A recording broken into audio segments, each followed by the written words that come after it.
A lot of people are now keeping an eye on how President Donald Trump's condition will impact the economy. NBC4's Dan Perlman joining us now live. And Dan, what are the experts telling you about not only today, but how things could look moving forward? Darlene, one of the people who I've been in touch with today is a financial planner. He actually just texted me a little while ago when the markets closed, and he told me, look, today was not a good day, but it is also not a time to panic. This on a day absolutely filled with uncertainty. Anique woke up this morning, heard the news. I did. And she tells me one of her worries was the impact of the president's condition on the economy. It's been a concern of mine for quite a while. I think it has been for most people.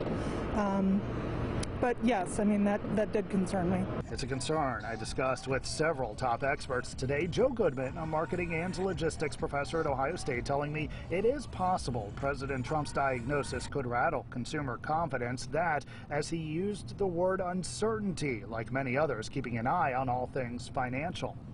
You know, there's a lot of uncertainty with of how consumers are going to respond to this, and uncertainty leads to negativity in the economy in general. We've been dealing with uncertainty since the beginning of March. This adds, unfortunately, a new wrinkle. Brad Huffman is a financial planner. We discussed how the futures plunged overnight. He expects the markets to go up and down in the weeks leading to the election. The president's condition potentially adding to that volatility. So his advice to investors, be cautious.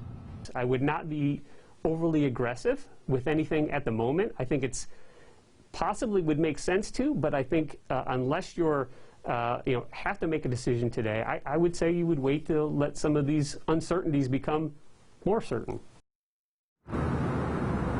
Again, Huffman's advice, don't panic at 6 o'clock. Why, that is what he is telling investors as we monitor the president's condition.